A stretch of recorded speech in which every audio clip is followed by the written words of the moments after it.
you ever looked back at your favorite cartoon characters and thought they look so innocent? Well, some of these characters actually have a crazy backstory to them. Let's find out if these backstories are actually true. Your videos makes me so happy that either, when I'm watching you, the room becomes heaven. Join my Roblox group to be in a shoutout. I've heard of Rugrats before, in like 2020, but I've never actually watched it before. But apparently all the characters in the show are just in the girl's imagination, and the people who were the girl's friend just played along with her imagination to make her feel better. All of the Rugrats are a part of Angelica's imagination. They aren't real. None of them? Chucky died in the same accident that his mom died in, and that's why his dad is always so nervous and freaking out because he has to deal with it. What about Tommy? Well, Tommy was a stillborn, and that's why Stu goes down into the basement late at night, making toys for the son he wish he had. That's why he's always depressed. What are you doing? Making chocolate pudding. It's 4 o'clock in the morning. Why on earth are you making chocolate pudding? Because I've lost control of my life. And the twins ended up being a miscarriage. It was early in the pregnancy, so Angelica didn't know if it was going to be a boy or a girl, so she just imagined both. What about Susie? Susie is real and going along with all of Angelica's crazy imaginations because it's her only friend. She tries to make her happy. But the one baby that is real is Dill. Dill goes against Angelica's crazy imagination and doesn't do what she expects. And that's why Angelica freaks out on Dill all the time and gets so upset. It says that Angelica suffers from schizophrenia or serve trauma, so she uses her imagination to distract herself from her broken family and neglect. Her mother is portrayed as an ad and her father is emotionally absent, fueling her psychological breakdown. So basically, all the characters that she imagined represents a different trauma or loss. Even though this all sounds true, it's actually not.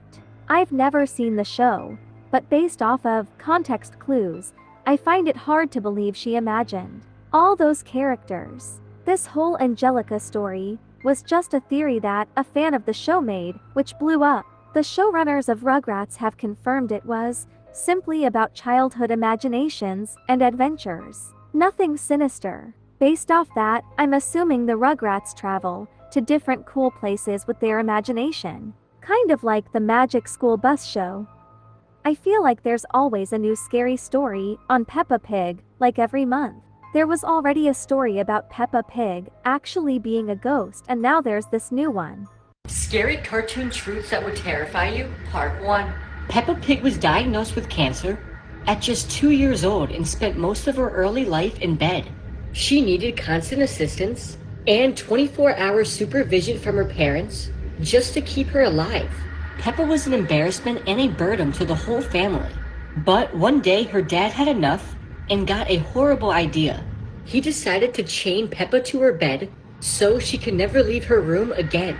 Years later, her parents had another child, which they named Peppa. This Peppa replaced the original Peppa, who is still locked inside her room. And if you Google Peppa Pig house wallpaper, something terrifying comes up. At first glance, you can't see it, but if you zoom in, you can see the original Peppa still locked inside of her room. This story is told in different ways for some reason. Peppa was a severely ill child and her parents couldn't care for her properly. Her parents ended up euthanizing her in the hospital to end her suffering. Overcome with guilt, they created an imaginary world where Peppa is happy, healthy, and loved. And that's the version of Peppa we see in the show, which links to the first Peppa who was chained in her room and her clone is living her life. That's really creepy, but not true at all. I don't think any Peppa Pig story is true at all actually. There's like 500 stories on Peppa Pig and they're all different plots each time. Same for SpongeBob, there's way too many stories and theories on it. And 99.8% of them are not true. So yeah, there's no clone of Peppa. Peppa was never sick at a young age, she was never chained. Hello Kitty was definitely one of my least favorite cartoon characters growing up. I remember being around 10 years old. I was in Africa living with my aunt, and one night I stumbled across a video titled, "The Truth About Hello Kitty" or "Hello Kitty is Demonic." When I was younger, used to watch Hello Kitty all the time, so after seeing that video I felt so scared. And I didn't want to be scared alone, so I forced my aunt's kids to watch it too. We all couldn't sleep that night. The video said that Hello Kitty doesn't have a mouth because it got cut off. But let's see what this person says. Have you noticed that Hello Kitty has no mouth? Basically, it all started when a mom has a daughter and the daughter had mouth cancer and the doctors couldn't do anything to heal her mouth cancer. The mom decided to pray at every different churches, but none of them worked. Until one day, she decided to make a promise with the demon.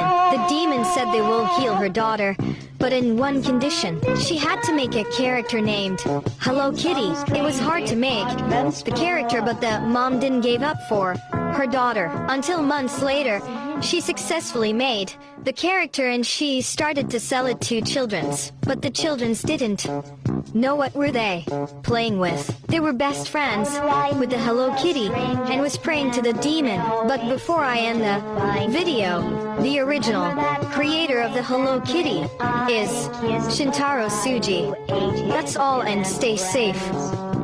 Oh wow! I didn't know mouth cancer was a thing, but I guess cancer can happen anywhere. That's crazy how the mother would make a deal with the devil to save her daughter's life. Never make a deal with the devil, there are a bunch of consequences that comes with it. The best thing to do is to just ask God to help you. God will give you everything that you want, without any sacrifices or consequences behind it. It's told that popular celebrities we see everywhere have sold their soul for fame and popularity. I don't believe in that anymore though. I think they were just very lucky or got good connections and made their way to the top. I also don't believe in this Hello Kitty story either. It is fake. None of it is true. The designer of Hello Kitty, Yuko Shimizu, intended Hello Kitty to be a symbol of friendship. She has no mouth on purpose, not because of anything creepy, but because Sanrio, which is where Hello Kitty came from, wants to project their own emotions on her. Okay, that's a bit confusing. She's also not a cat. She's a little British girl named Kitty White, who just looks like a cat. That's interesting. Anyways, yay, this Hello Kitty theory had been going on for years and the truth has finally came out. The Hello Kitty theory was all a lie, so I was scared of Hello Kitty for years, for no reason. Peter Pan from the movie Peter Pan is not who you think he is. Peter Pan is told to love young kids and keep them young forever. And he didn't like the idea of kids growing up and maturing, so he did the unthinkable to them.